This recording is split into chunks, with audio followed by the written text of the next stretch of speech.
Un placer, por supuesto, poder estar acá y conversar sobre este tema que evidentemente, bueno, el reglamento era una necesidad urgente después de la dictación de la ley o de la publicación, entrada en vigor de la ley en abril del año 2022.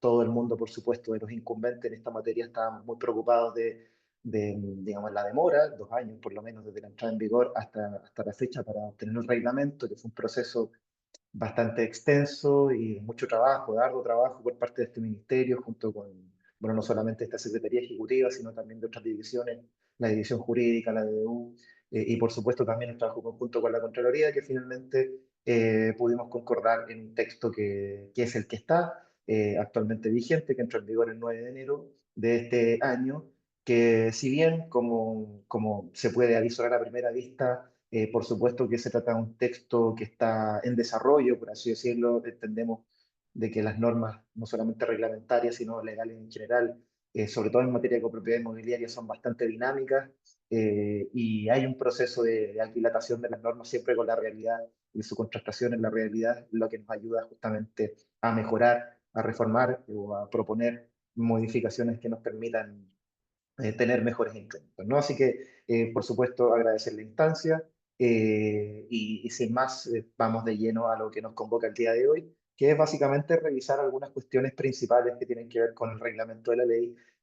Yo sé que ustedes tienen interés específico, por lo menos en lo que me comunicaba Adriana, ¿no? Que la mayoría de los partícipes o se dedica al rubro de la administración o son derechamente administradores de condominio, de manera que las cuestiones relativas a la administración, a esta gran temática estructural del régimen de copropiedad inmobiliaria, son las más urgentes y necesarias para ustedes, pero sin perjuicio de eso, sin perjuicio de que vamos a tocar, por supuesto, centralmente algunas cuestiones relativas al régimen de administración. Igualmente nosotros como Secretaría Ejecutiva de Condominios tenemos, digamos, las ganas de poder conversar acerca de otros temitas que bien rápidamente los vamos a ir planteando, eh, y que son, creo yo, muy importantes para el entendimiento el contexto en el cual se inserta el reglamento en relación con la ley y otras normas jurídicas importantes que tienen que ver con finalmente la aplicación de este reglamento y los reglamentos de copropiedad, y que nosotros tenemos, por supuesto, la intención de comunicar estos aspectos porque nos parecen de suma relevancia. Como les decía Adriana, yo dejé ahí dos preguntas en formato de encuesta, sí o no, que sería bastante positivo que las pudiésemos contestar, solamente con el objeto de generar discusión a partir de esa pregunta, ¿no? La idea no es interrogar a nadie ni saber quién sabe más que otro, ¿no? Ese no es el objetivo de las preguntas. El objetivo de las preguntas es estimular un poco el debate, les voy a solicitar que la primera pregunta, que la voy a leer para que sepamos de cuál estamos hablando, ¿no? Con la publicación del reglamento de la ley, ¿se encuentra plenamente en vigor la ley 21442, es decir, la nueva ley de copropiedad inmobiliaria? ¿Sí o no? Contestemos esa primera pregunta ahora, y la segunda pregunta, que es si el reglamento de copropiedad no regula expresamente la posibilidad de asambleas telemáticas, ¿es posible realizar una asamblea bajo dicha modalidad, sí o no? Esa contestémosla al final de la exposición. O por lo menos al final la vamos a revisar y la vamos a comentar. Pero me interesa que ahora ya podamos contestar esa pregunta para que Adriana nos pueda decir cuál es el conteo, cuál es el porcentaje de sí y no respecto de esa pregunta, mientras yo comparto mi pantalla con la presentación. Bueno, ya están respondiendo. Si puedo ver acá el porcentaje. Recuerden que es solamente la primera pregunta que deben responder.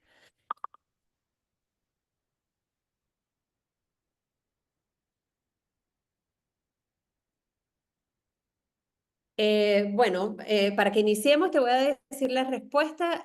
Un 90% respondió que sí Perfecto, ya, y ya, solo un ya, diez ya por ciento que no. votamos entonces. Antes de referirme a cuál es el objeto, digamos, de esta pregunta acerca de si está o no plenamente vigente la ley, quería hacer o mencionar algunos elementos generales, ¿no? Bueno, como ustedes saben, corresponde a la Secretaría Ejecutiva de Condominio, básicamente, o le correspondió después de dictada la ley 21442 que entró en vigor, insisto, el 13 de abril de 2022, le correspondía básicamente dictar tres reglamentos. El reglamento del Registro Nacional de Administradores de Condominio, el decreto supremo número 5, que ya está en vigor, el reglamento tipo, que ya también se encuentra en vigor y que fue emitido mediante una resolución del Ministerio, y lo que nos quedaba por terminar para, digamos, finiquitar el entramado, ¿no?, de normas reglamentarias que complementan la ley. Nos faltaba, por supuesto, la más importante, que era el reglamento de la ley de copropiedad, y que finalmente, como les decía, fue publicado el 9 de enero en el diario oficial, 9 de enero de 2025. Ahora vamos a la pregunta. Si yo le pregunto, o uno le pregunta a cualquier persona si es que la ley de copropiedad inmobiliaria se encuentra plenamente vigente, la respuesta inicial o más segura, como demuestra la encuesta, ¿no? 90% dice que sí. La respuesta más normal es que, evidentemente, la ley de copropiedad, con la entrada en vigor de su reglamento, hoy en día se encuentra plenamente vigente. Sin embargo, si bien esa respuesta yo la podría compartir perfectamente en un contexto general como el que estamos hablando ahora, la precisión que simplemente yo les tengo que hacer tiene que ver con el artículo quinto transitorio de la Ley de Copropiedad Inmobiliaria, que se refiere a la obligación del seguro colectivo contra incendio. Si ustedes revisan esa norma, se van a dar cuenta de que esa obligación establecida en el artículo 43, por gracia del artículo quinto transitorio, está todavía sujeta a vacancia legal, es decir, no está vigente al día de hoy. ¿Qué significa eso? De que la norma que exige la obligatoriedad del seguro contra incendio está sujeta a un periodo de tiempo que son 6 meses, el plazo que estableció la ley, 6 meses contados desde que entró en vigor el reglamento de la ley.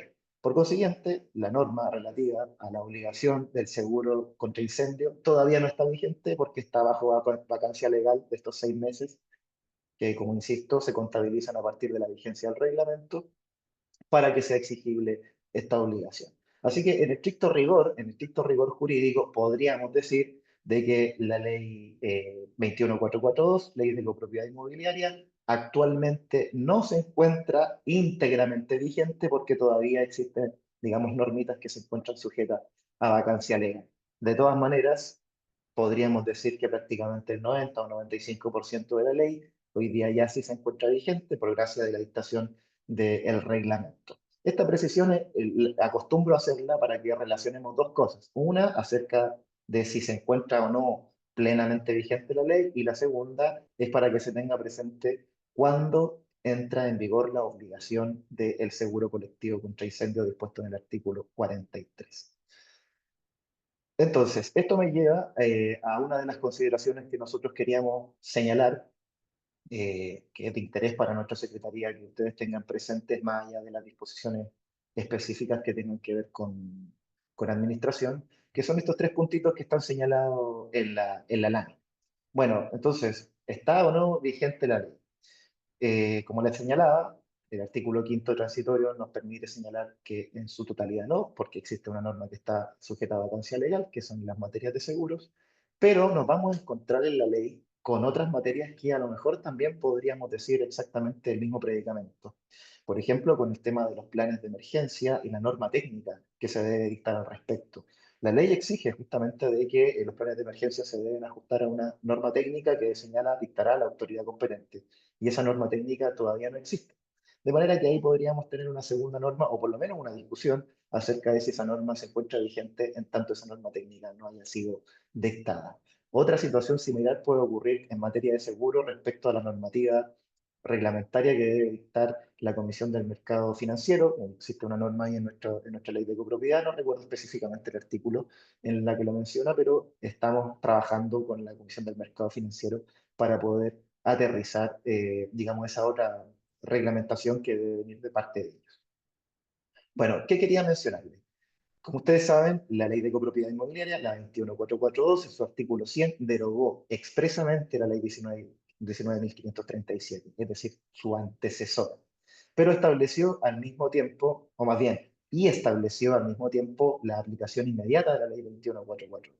Sin embargo, como les mencionaba, algunas normas quedaron sujetas a que se dictara el reglamento de la ley, o bien otras normas complementarias, como señaló la propia ley.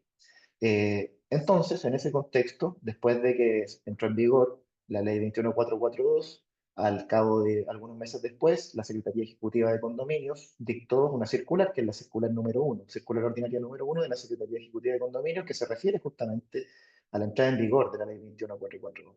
¿Qué es lo que sancionó la circular ordinaria número 1? Fue básicamente que en el caso en que la ley señalase de que una determinada materia se iba a aplicar una vez que se dictara el reglamento de la ley u otra norma complementaria, bueno, iba a regir la ley anterior, la 19.537.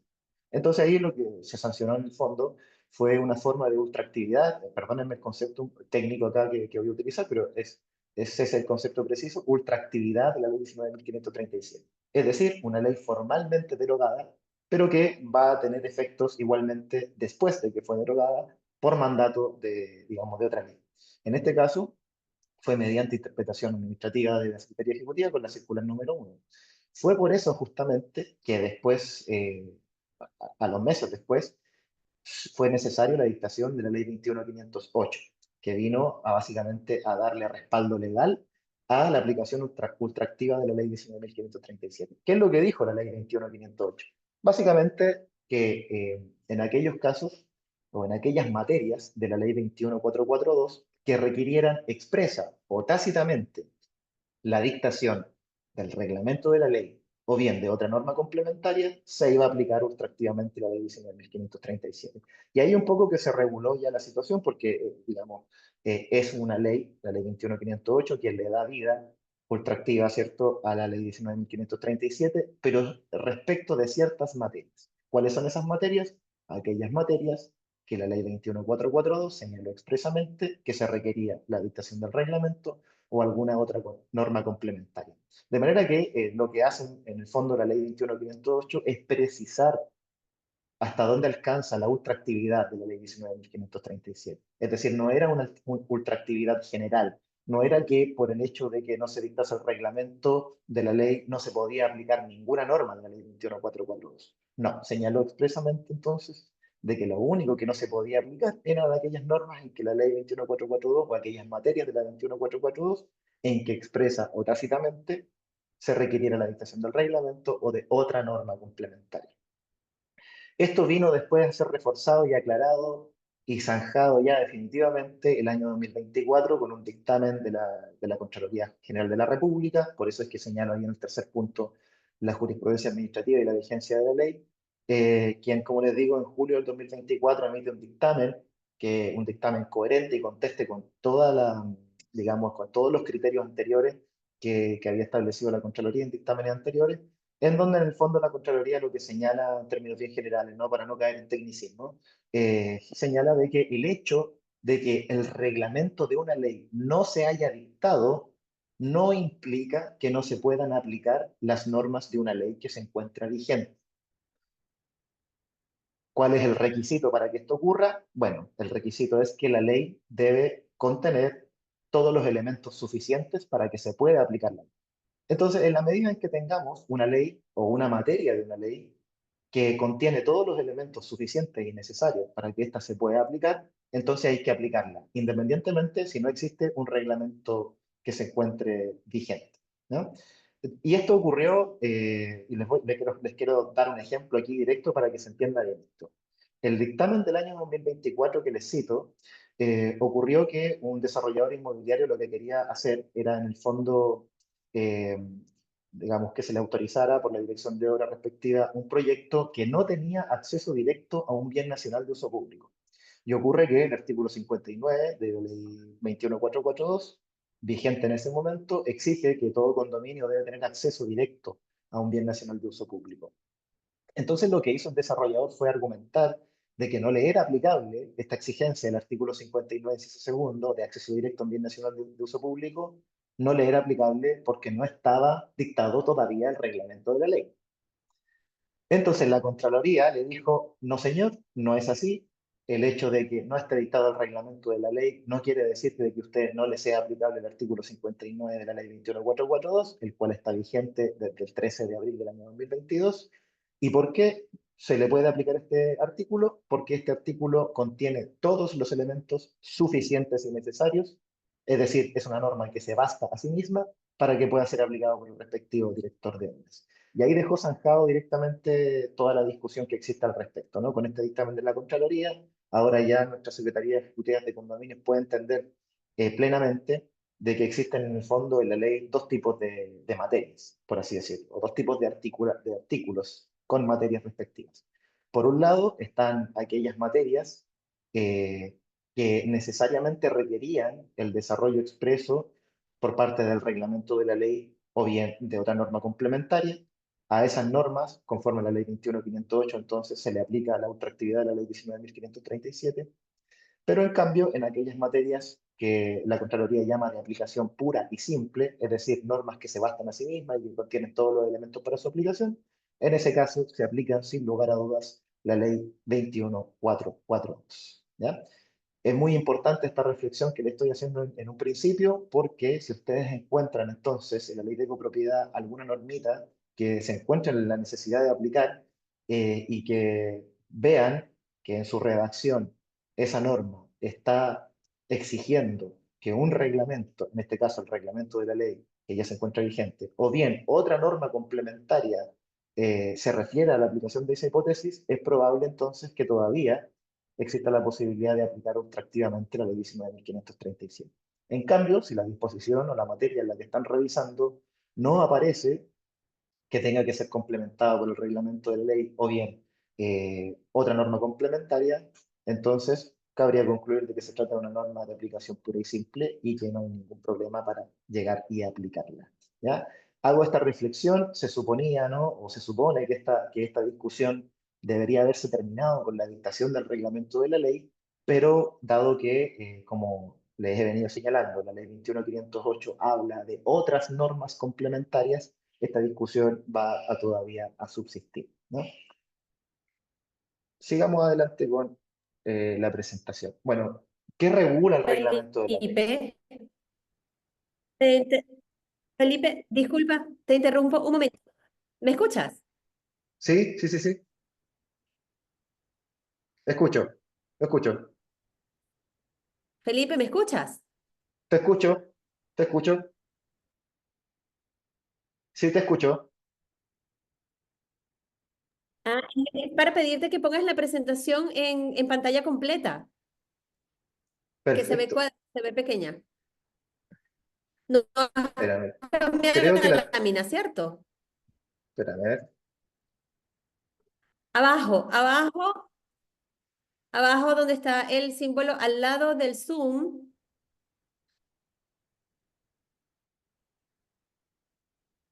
Ahí o no. Ahí sí. Mira, si no, no importa. Era porque lo estaban Ahí recordando en el sí. chat. En ese, claro, ahí. Ajá. Ya, perfecto. Sí. Ahora sí. Perdona, no me había percatado de ese punto. Bueno, ¿qué regula la ley de copropiedad inmobiliaria? O sea, perdón, el reglamento de la ley. El reglamento de la ley contiene, por así decirlo, una cantidad de materias de diversa naturaleza, al igual que la ley, y que, por supuesto, su objetivo es desarrollar y complementar normas que quedaron genéricamente establecidas en la ley. En esta laminita, en el fondo, lo que nosotros pretendemos es mostrar algunos de los elementos más importantes que pueden ser destacables en materia de administración, en materia de seguridad de los condominios, en materia de representación, derechos y deberes de los copropietarios, en fin, una diversidad de materias de diversa naturaleza. El reglamento tiene 50 artículos más un transitorio dividido en 7 títulos en los que se tratan esas materias de diversa naturaleza y en las que en el fondo, por lo menos para este objeto, me gustaría a mí, no sé si puedo seguir, aquí está, se ve el cambio de lámina, ¿no? No sé si se ve el cambio de lámina.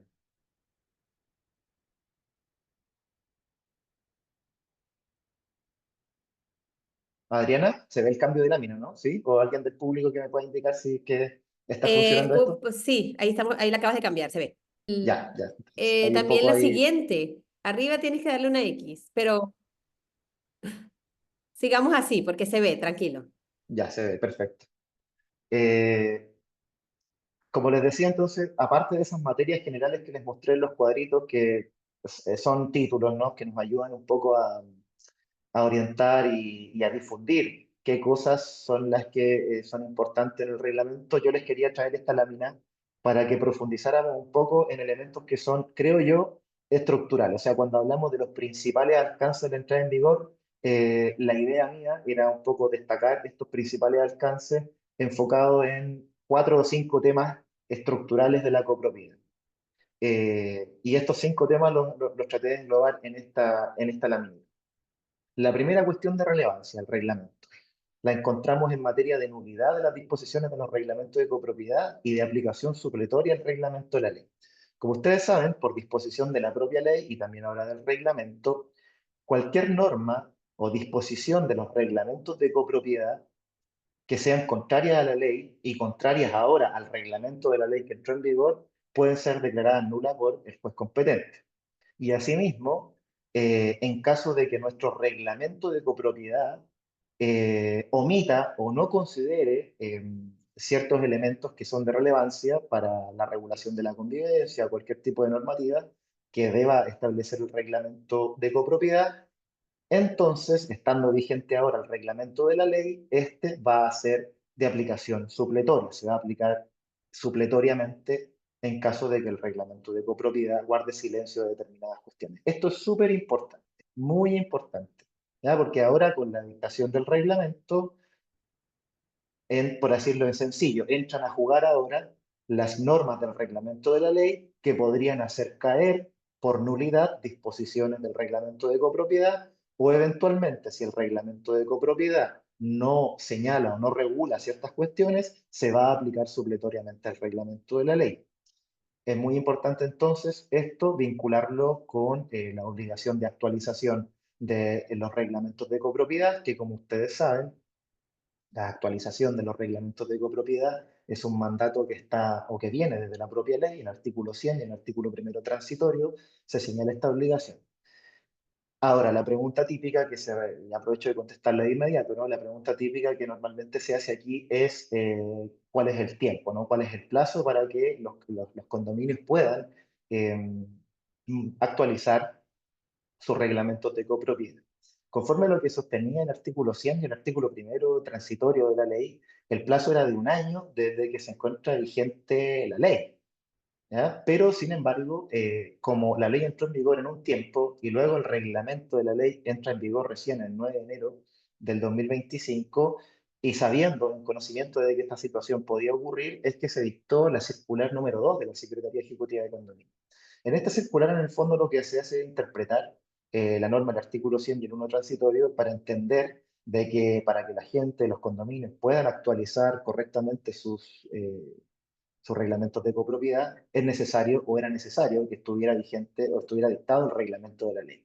Entonces, en el fondo, lo que se hizo fue interpretar de que el plazo de 1 año que establece la ley rige a partir de la publicación del reglamento de copropiedad.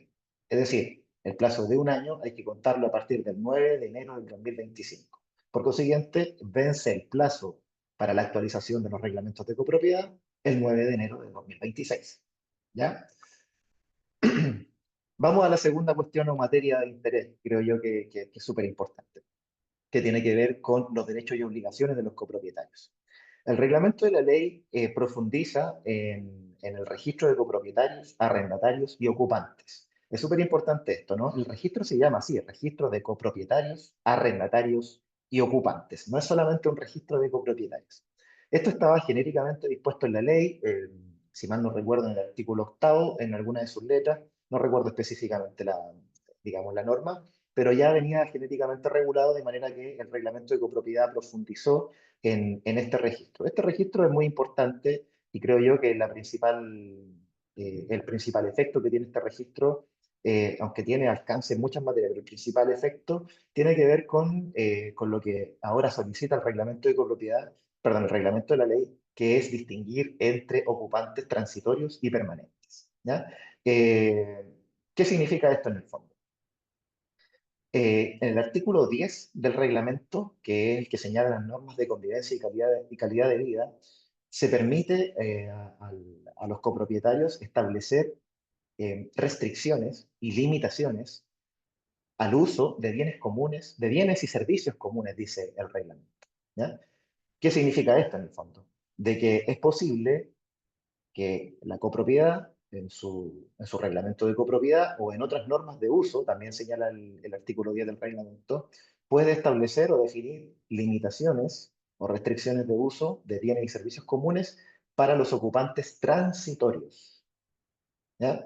Y estas normas pueden tener que, o pueden estar vinculadas con el establecimiento de horarios, el establecimiento de límites en el número de personas ocupantes, puede establecer también preferencias en favor de los ocupantes permanentes, etcétera. O sea, en el fondo, lo que les quiero mencionar es de que es muy importante este registro porque nos permite establecer cuáles son justamente, no solamente quién es copropietario, quién es arrendatario y quién es ocupante, sino también quiénes son ocupantes transitorios y quiénes son permanentes, y eventualmente esto va a condicionar a quienes se les puede imponer eventualmente alguna limitación o restricción en el uso de estos bienes o servicios comunes. Ejemplo típico, las personas que arriendan departamento por aplicaciones, Airbnb, Booking o alguna otra similar, y que evidentemente pueden ocasionar algún tipo de problema de convivencia con los ocupantes permanentes, residentes permanentes de la edificación, y que haga necesario, por supuesto, la regulación de este tipo de ocupaciones transitorias. Estamos pensando, por supuesto, siempre en la piscina, en el quincho, quizá el gimnasio, etcétera.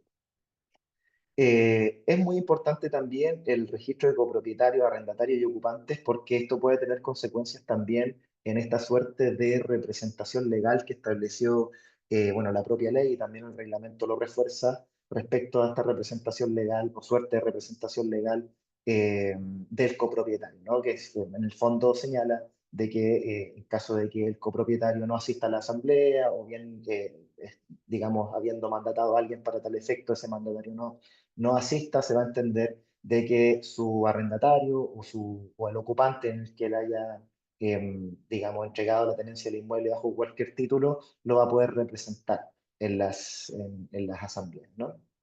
Y esto está vinculado justamente con el registro de copropietarios. O sea, en el fondo este derecho de representación legal va a operar en términos generales, por supuesto, en caso de que si yo soy arrendatario de ese inmueble, debo estar ahí en ese registro figurando como arrendatario u ocupante para poder ejercer ese derecho. Y si no, igualmente el reglamento establece otro mecanismo para poder hacer esa acreditación. ¿Ya? Vamos al tercer punto, que tiene que ver con, ahora sí, materias directas de administración. Aquí voy a dedicarme a comentar dos puntos importantes, o tres en el fondo, tres puntos importantes. El primero tiene que ver, por supuesto, con esta innovación que tiene que ver con la posibilidad de realizar asambleas virtuales o mixtas, ¿no?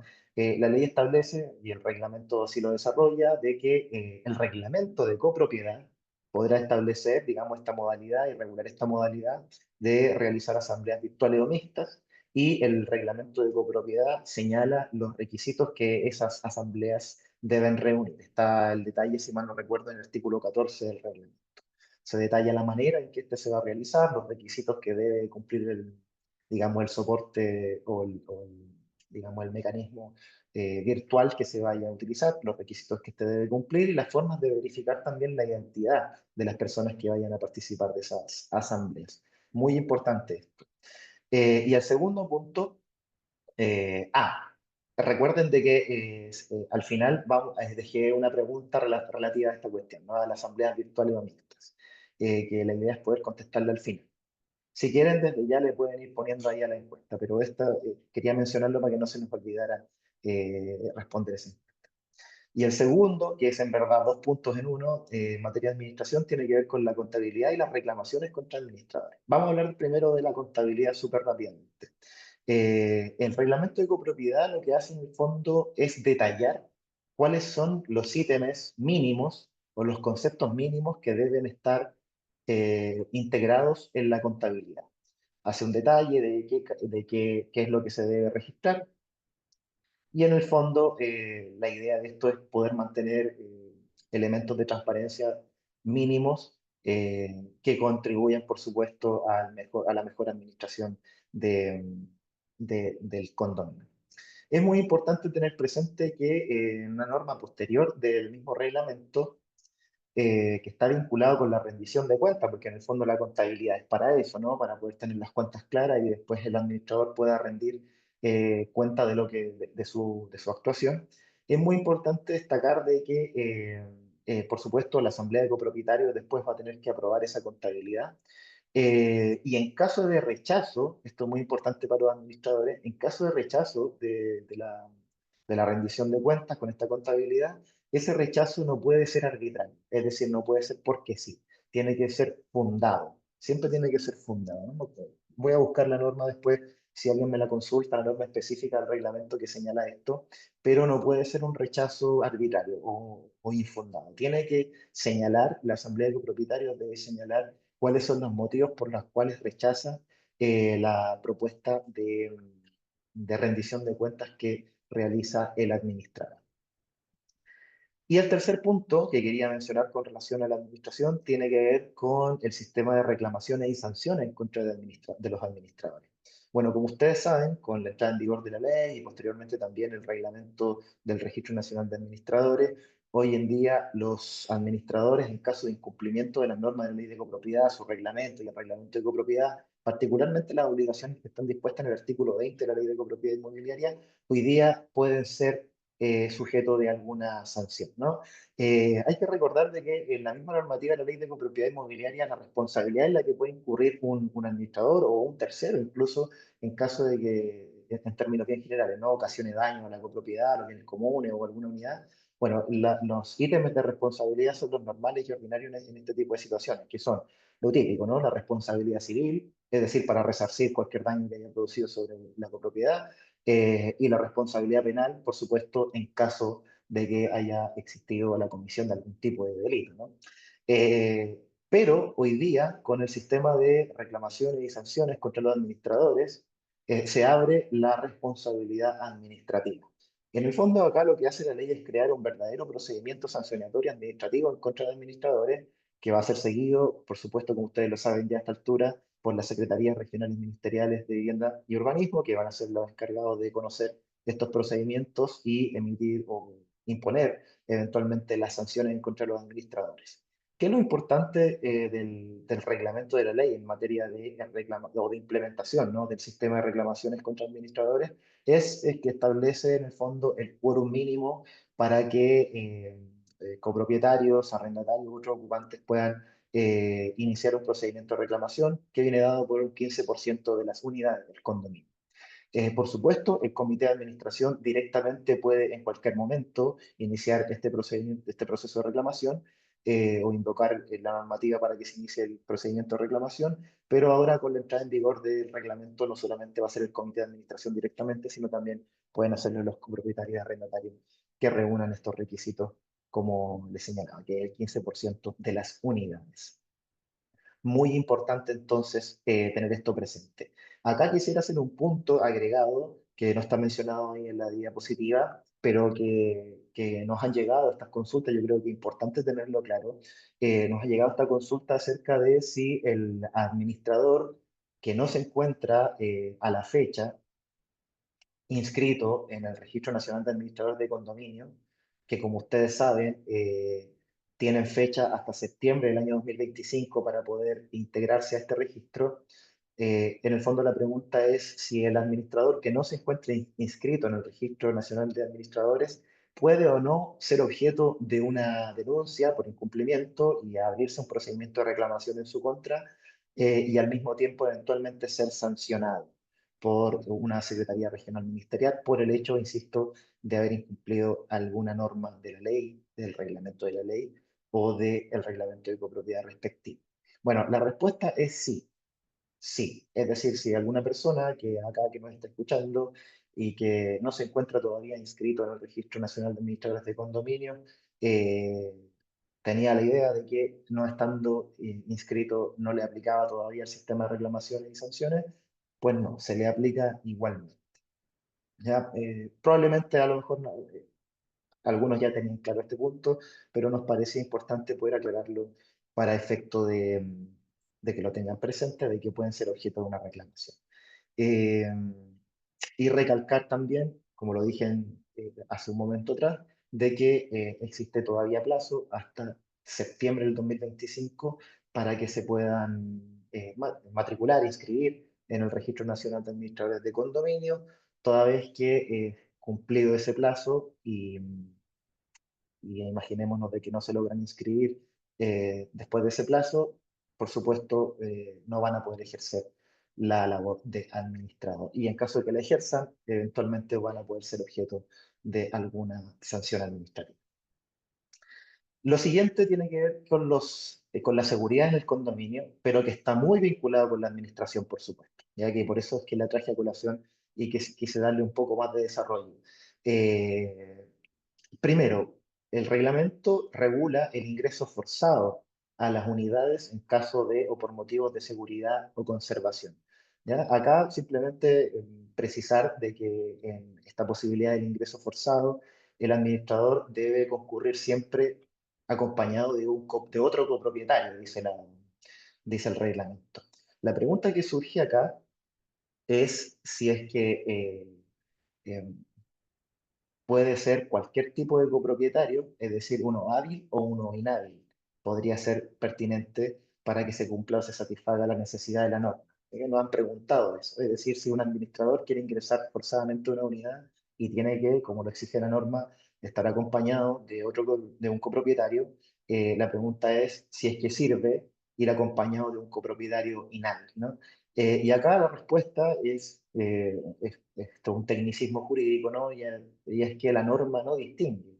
Y bueno, los abogados decimos que donde la ley, o en este caso el reglamento, no distingue, no resulta lícito a los intérpretes distinguir. Por consiguiente, si la norma no señala si es un copropietario hábil o inhábil, la verdad es que podría ser cualquier copropietario, ¿ya? Y además hay que tener presente de que la idea de copropietario inhábil, es decir, aquel copropietario que no se encuentra al día en el pago de los gastos comunes o en el fondo de las obligaciones económicas, tiene o está vinculada a más bien el ejercicio de los derechos y a la facultad de poder votar las decisiones que se ventilen en la Asamblea. Está vinculado más bien a eso.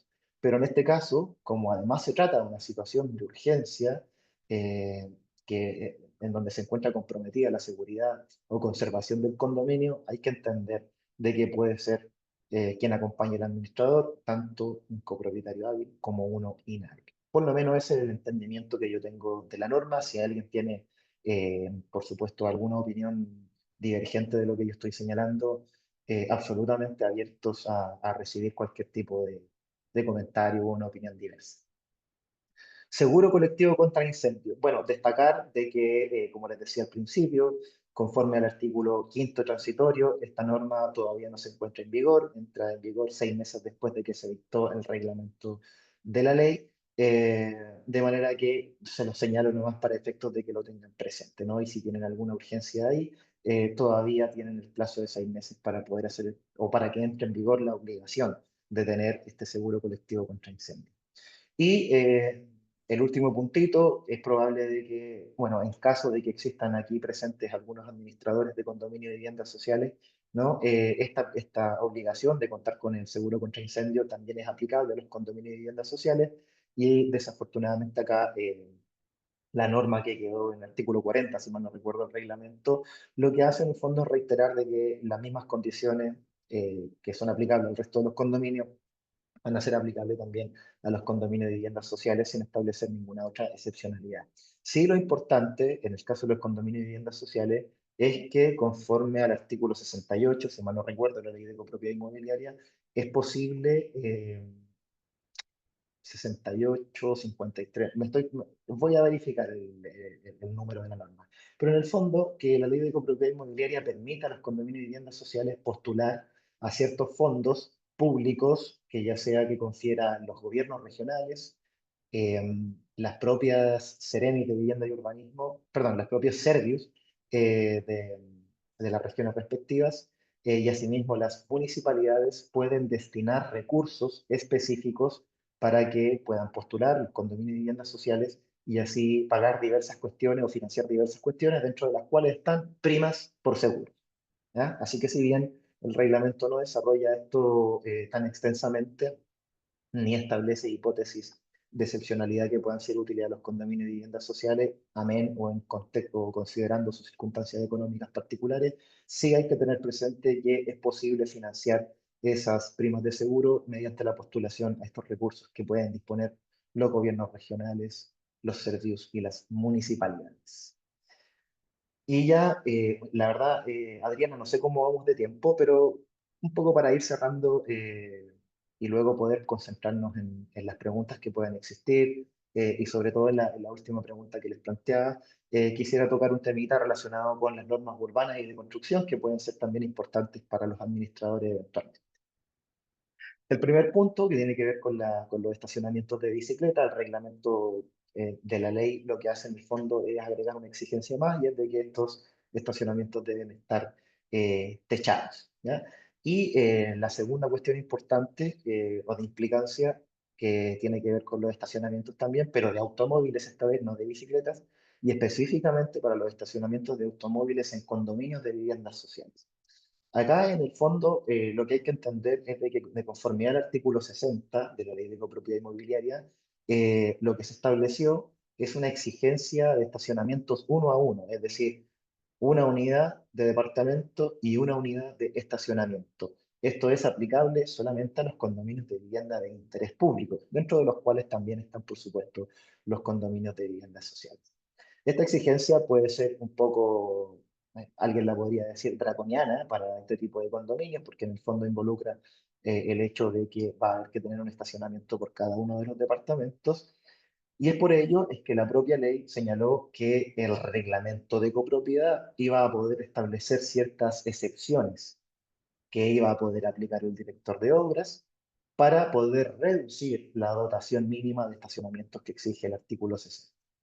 Así que en el artículo 43 del reglamento se establecen esas normas de excepción que permiten a los directores de obras, insisto, excepcionalmente, aprobar una dotación de estacionamientos inferior a la que en principio exigiría la norma del artículo 60. Y el artículo del reglamento, como les señala el artículo 43, Felipe, disculpa que te interrumpa. Estamos viendo la lámina donde están los puntos. No estamos viendo la lámina detallada de cada uno de los elementos que estás conversando. sí, es que es esta lámina. La quise poner intencionadamente así para poner los puntos Donde más están todos importantes. en lineamiento. Ah, ya. Lo que pasa es que Exacto, sí, están solicitando que sea la otra, pero para que tengamos claro entonces que estamos viendo la lámina correcta en todo momento y estamos ahora en el punto sí. número 5.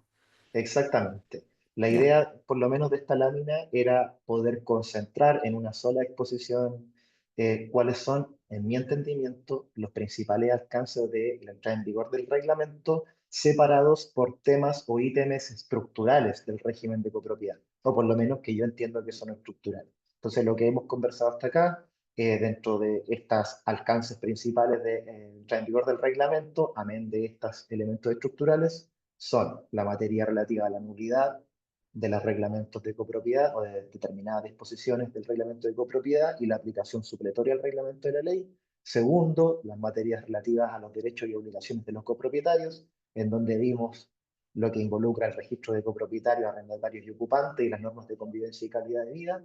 El tercer punto tiene que ver específicamente con la materia de administración de copropiedades. Yo le llamaría a este punto temas de administración propiamente tal de la copropiedad, asamblea virtual y mixta, la contabilidad y las reclamaciones contra administradores. También relacionado con la administración, pero enfocado en el tema de la seguridad del condominio, vimos el tema del ingreso forzado a las unidades por seguridad o por conservación, el seguro colectivo contra incendios y cómo se materializa esto también en el caso de los condominios y viviendas sociales. Y por último, estábamos conversando sobre las materias relativas a las normas urbanas y de construcción. Vimos lo que señala el reglamento en materia de estacionamientos de bicicletas y vimos lo que señala el reglamento a propósito de los estacionamientos de automóviles en el caso de los condominios y viviendas de interés público, que como les decía, el reglamento reguló un conjunto de hipótesis para que las direcciones de obras puedan eh, establecer excepciones y aprobar una dotación mínima a la que en principio exige el artículo 60 de la ley de copropiedad. Ya, entonces para ir la verdad es que podría después mostrarle una por una cada una de las láminas que les mandamos, pero en el fondo es un punteo general. Ahí le acabo de mover la lámina a la siguiente, que tiene que ver con representación y participación en la asamblea, pero es un punteo simple que vuelve a retocar en el fondo lo que ya estábamos hablando con anterioridad. O sea, en esta lámina, por ejemplo, habla de la representación de la que ya hablamos, que está regulada también en el registro o que está vinculada, perdón, al registro de copropietarios, eh, arrendatarios y ocupantes. También el tema de las asambleas virtuales o mixtas. O sea, es un punteo para que la gente pueda entender qué es lo que toca cada punto, que ya desarrolla en esta lámina más extensa, ¿ya? Así que, bueno, sin darle más de lata, la idea de este ejercicio, de tocar los principales puntos por estos temas, era para, o más bien el objeto es abrir la conversación, abrir la discusión, para que ustedes puedan realizar preguntas de más de detalle en donde podamos eventualmente poder contestarlas ahora, y si no podemos ahora, la podemos contestar posteriormente quizás por escrito. Uno nunca tiene todas las respuestas, por supuesto, pero para abrir los fuegos de las preguntas, como les había señalado Adrián y yo, dejamos para el cierre, ¿no? Una pregunta encuesta que tiene que ver con las asambleas virtuales o mixtas. Entonces, mi idea era que tocáramos primero esa pregunta y posteriormente recibir las consultas que los asistentes han señalado. Adriana, no sé si podemos ver entonces el Sí, resultado el resultado. de la Sí, encuesta. la pregunta es si el reglamento de copropiedad no regula expresamente la posibilidad de asambleas telemáticas, ¿es posible realizar una asamblea bajo dicha modalidad? Y la respuesta es 52% sí. ¡Wow! 52% sí, y bueno, habría que cuarenta entender y ocho por que ciento el no. 48% dice que no. Eh, me llama mucho la atención de que esté tan dividida la situación, porque en el fondo uno podría pensar de que el tenor de la norma en la ley y el tenor de la disposición reglamentaria, el artículo 14 del reglamento, señala claramente. O sea, lo voy a leer mejor un poco para que todos estemos contextos en lo que dice el reglamento. Es el artículo 16, me estaba confundiendo, el 16 del reglamento, de las normas y requisitos para las sesiones de asambleas telemáticas. Y dice, voy a leer solo el principio, ¿no? Dice, en aquellos casos en que el reglamento de copropiedad, o que en el reglamento de copropiedad se acuerde la participación de los copropietarios en asambleas telemáticas. Bueno, a partir de lo que señala el reglamento y lo que señala la ley, uno podría pensar de que si mi reglamento de copropiedad no dice nada con respecto a las asambleas telemáticas, entonces no podría realizarse la asamblea telemática. Uno podría pensar eso.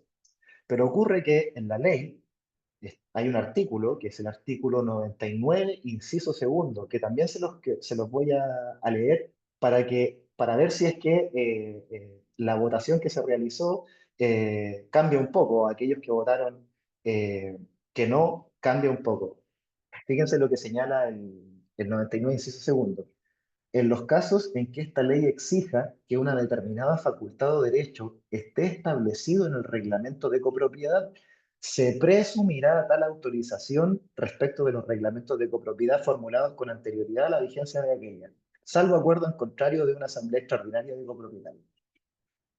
Entonces, lo que está diciendo la norma es que si mi condominio existe con anterioridad a la vigencia de esta ley y ya tengo mi reglamento de copropiedad, y mi reglamento de copropiedad no señala nada con respecto a las asambleas telemáticas, y tanto la ley como el reglamento están diciendo de que si yo quiero celebrar una asamblea telemática, la tengo que poner en mi reglamento. Lo que está señalando entonces el inciso segundo del artículo 99 es que esa facultad se va a presumir que existe.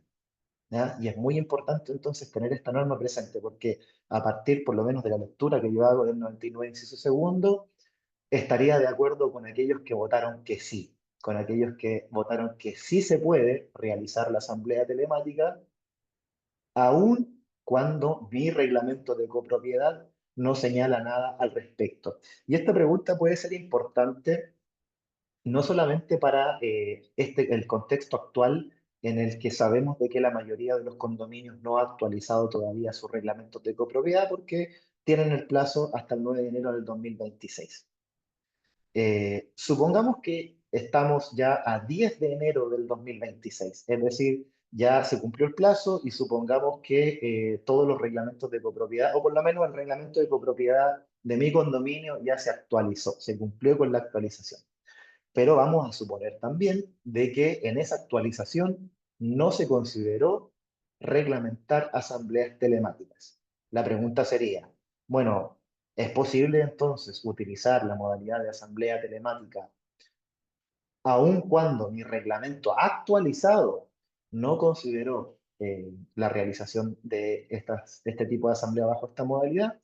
Pues bueno, mi deducción o mi opinión jurídica al respecto sería que sí, sí sería aplicable porque existe el artículo 99, inciso segundo de la ley de copropiedad que señala lo que ya les señalé, es decir, que se va a presumir existir esa facultad.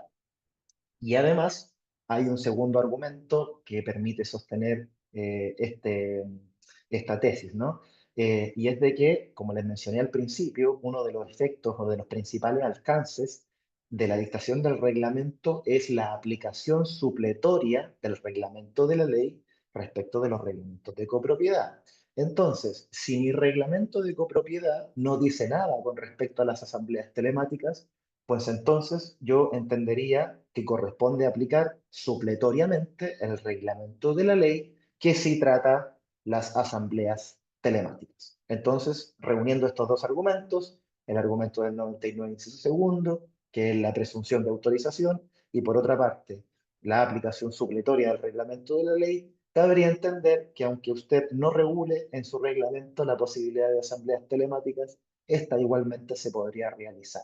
¿Cuál es la única hipótesis en que esta asamblea telemática nunca se va a poder realizar? Lo dice el propio 99, inciso segundo. Dice, salvo acuerdo en contrario de una asamblea extraordinaria de copropietarios. Esa es la única hipótesis en que no se va a poder hacer la asamblea telemática.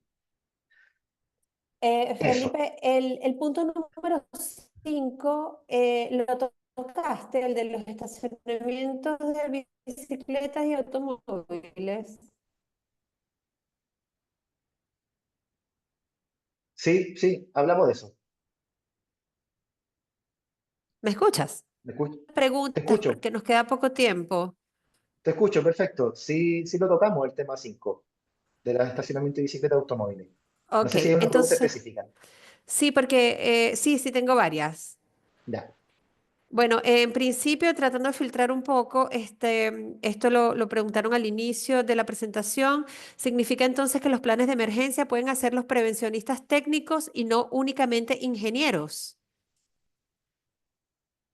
No, o sea, con respecto al el profesional que señala la norma, es el que debe intervenir, que señala tanto el reglamento como en la ley, debe intervenir. El punto que me refería respecto a los planes de emergencia es que la norma de la ley lo que señala es que ese plan de emergencia debe estar diseñado conforme a una norma técnica que se dictará al efecto. Eso es lo que dice la ley.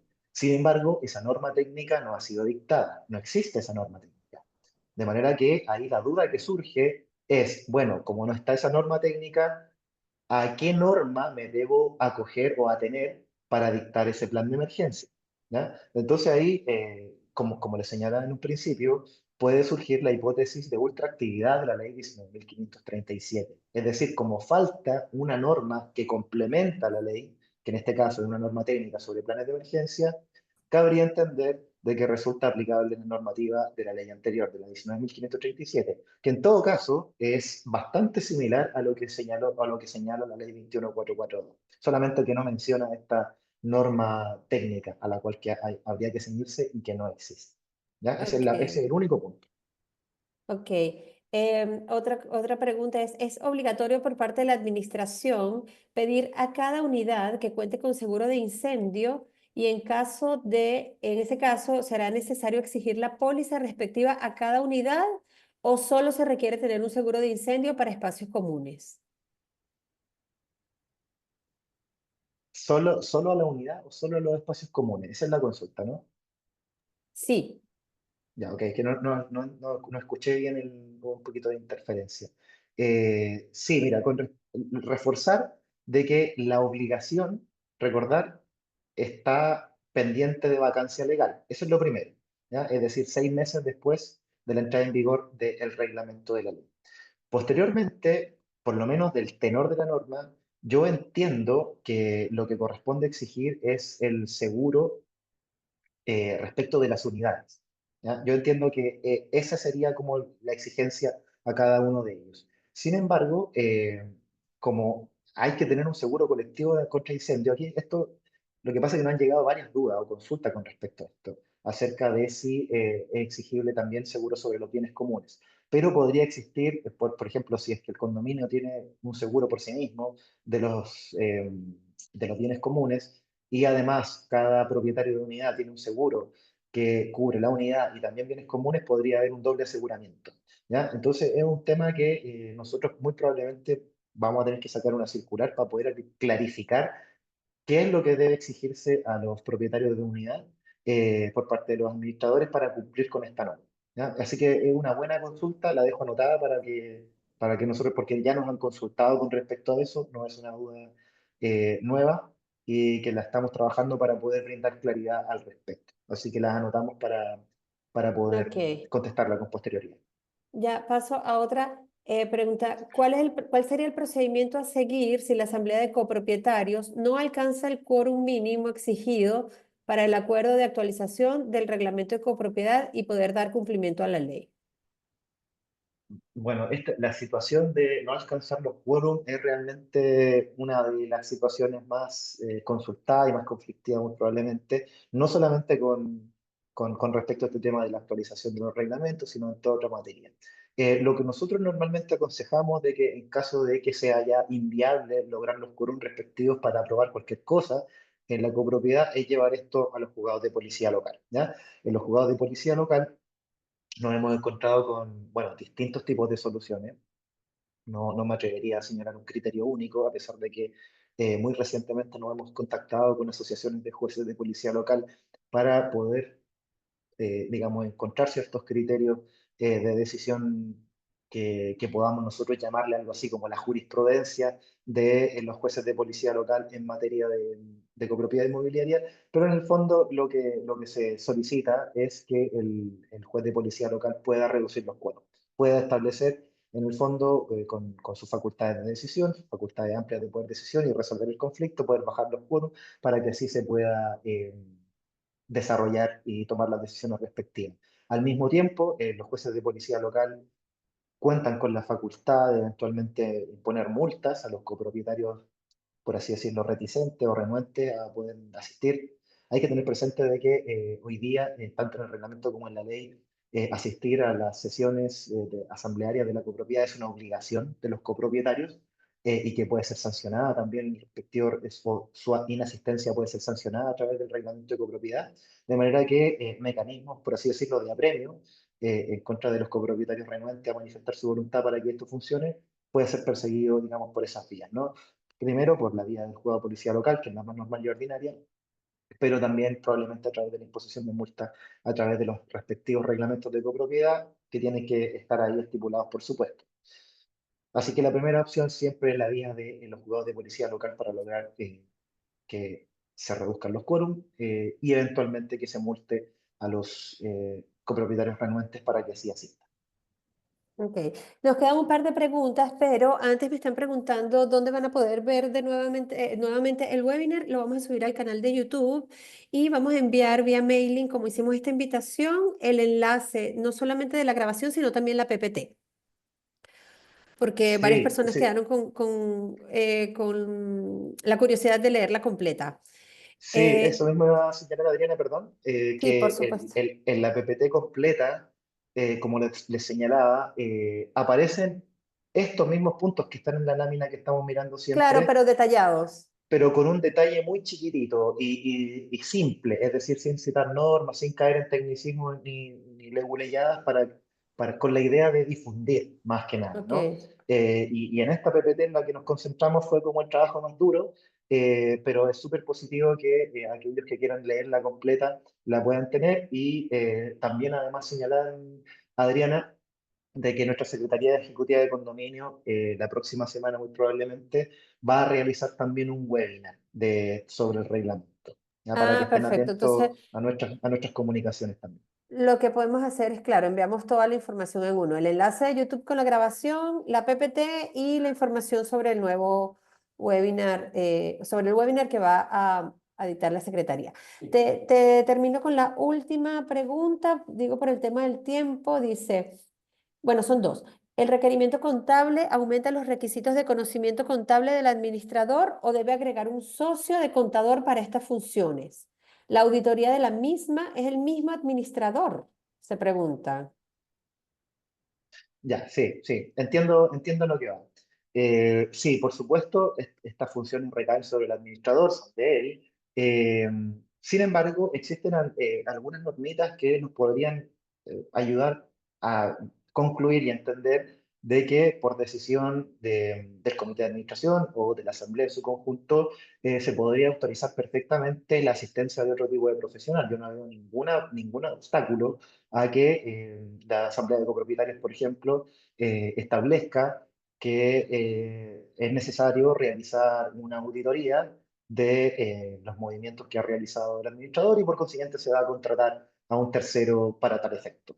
O bien, para mejorar el sistema de contabilidad que realiza la administración, se va a contratar a un tercero con el objeto específico de que se dedique a llevar la contabilidad del edificio. Sin embargo, esto no es una obligación, ¿no? O sea, la tarea y la obligación recae sobre el administrador, ideal, por supuesto, si el administrador cuenta con esas competencias, ya le estamos pidiendo harto al administrador, sinceramente, no le estamos pidiendo que sepa contabilidad, que sepa de administración, que sepa de leyes también, de manera que si la copropiedad tiene la potencia económica suficiente, la verdad que no le veo ningún inconveniente y no existe obstáculo legal tampoco para que se puedan contratar este tipo de profesionales. Pero insistir en que la obligación es primordialmente del administrador y que la responsabilidad, eso es lo más importante, ¿no? Que la responsabilidad en caso de incumplimiento recae siempre sobre el administrador.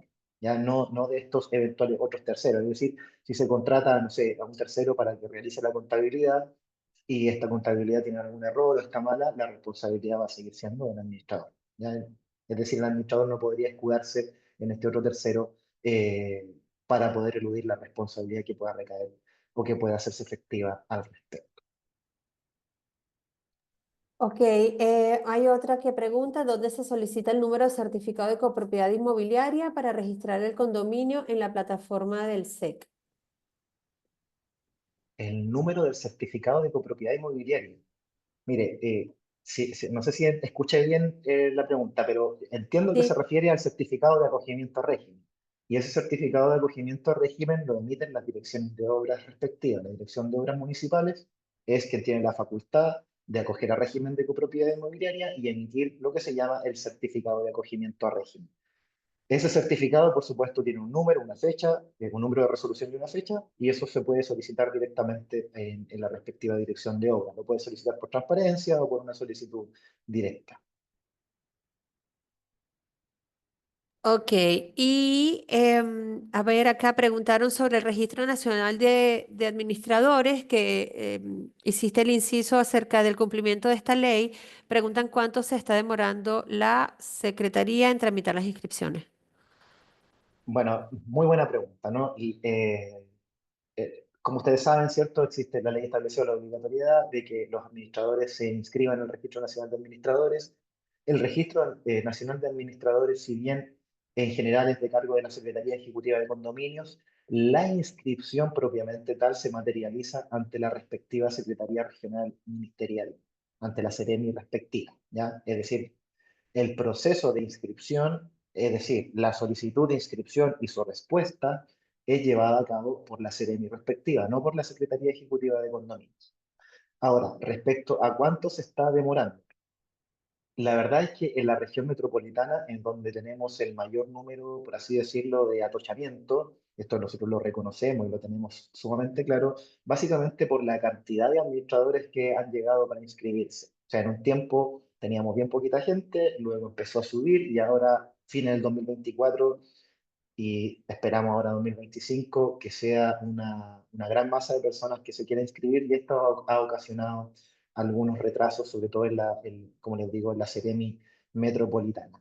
Hay que tener presente, nosotros lo entendemos, por supuesto, de que la cantidad de funcionarios que la Seremi puede dedicar para esto es reducido en consideración a la cantidad de personas que solicitan la inscripción, pero que de todas maneras nosotros como Secretaría Ejecutiva, en conocimiento de esta situación de retraso, que nos han llegado, de hecho, reclamos y consultas al respecto, nos estamos encontrando, gestionando las medidas respectivas para que esto se pueda destrabar lo más rápido posible en reuniones con la propia Seremi, en solicitudes con la subsecretaría directamente de este ministerio, ya sea para poder gestionar mayores capacidades de funcionarios o bien eventualmente algún otro tipo de medida que nos permita acelerar el proceso de firma, ¿no? Que en el fondo es revisión y firma de estas solicitudes. Ok, a ver, me parece que no quedan más preguntas.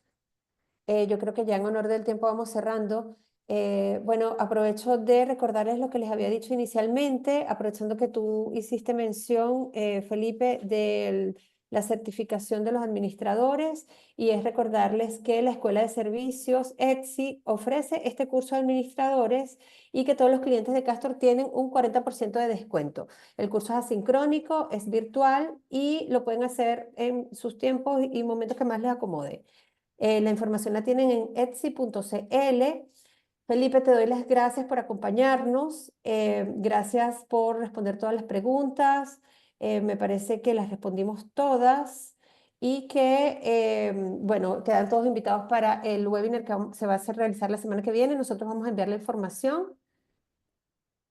Sí, vamos a tener también este webinar en nuestro canal de YouTube. Se los voy a enviar por mailing y la PPT. A ver, acá están comentando otras preguntas. No sé si nos da tiempo. ¿Tienes tiempo de responder otras preguntas? Mire, ahora difícil, vamos yendo Ya, sí, otra creo que estamos con actividad, tiempo. estamos muy difícil, pero sin embargo, creo que, aún lo voy a consultar por supuesto con mi jefatura, pero creo que sería bastante útil Hacer quizá una segunda. coordinar una segunda sesión, pero esta vez Perfecto. yo, ya habiendo hecho este panorama general y estos, o habiendo destacado los principales alcances del reglamento en relación a estos elementos estructurales que les mencionaba, estos cinco, creo que ahora sí Ya. estamos en condiciones de poder aterrizar mucho más en materia de administración y entrar en detalle, probablemente norma por norma, de lo que señala el reglamento de la ley en cuestiones de administración. Así que bueno, dejo la invitación hecha. Agradezco, por supuesto, la invitación ahora a esta instancia, a Castor, a todos los participantes, y estamos, por supuesto, disponibles para la resolución de cualquier tipo de duda o consulta. Para nosotros es muy importante las problemáticas que los administradores plantean. Como les decía al principio, las normas tanto reglamentarias como de la ley operan a un nivel de generalidad y estas normas adquieren, por así decirlo, comprensión o es posible aterrizarlas y calcular a través de ello la efectividad y eficacia de estas normas solamente con el conocimiento de los problemas concretos. Por eso es muy importante para nosotros. Nosotros tenemos un conocimiento, por así decirlo, técnico o teórico de la norma, pero esto después, cuando lo pasamos o cuando pasamos las normas sobre los problemas concretos, ahí vamos conociendo mucho mejor el alcance de la disposición y las podemos relacionar con otras normas y así resolver problemas concretos de, bueno, de todos, pues no solamente los administradores, de todos los incumbentes. Así que agradecidos por la invitación. Gracias a ti también.